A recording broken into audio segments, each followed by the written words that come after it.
Como Pexi Ganesh pain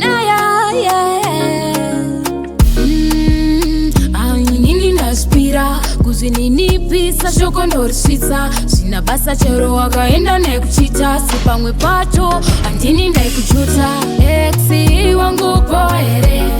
kwawakaenda kuri poere muri wako mwana kubata poere nangoti ndingobvunze wangu poere exi wangu poere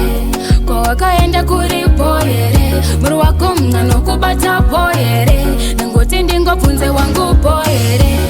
exi zvinhu zvekufaya here tsamba kana yasvika iyi undirume nzeve ndili wako ine exi mulibwa njere sikwemukunyumba kwambili here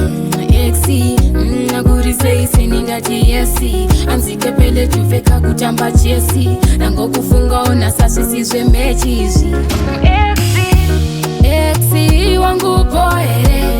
kwawakaenda kuri poere muri wako mwana kubata poere nangoti ndingobvunze wangu poere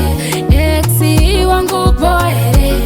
kwawakaenda kuri poere muri wako mwana kubata poere nangoti ndingobvunze wangu poere ndina zvakawanda ini ndangoti ndibvunze shoko kandirasvika iri wangu sandituke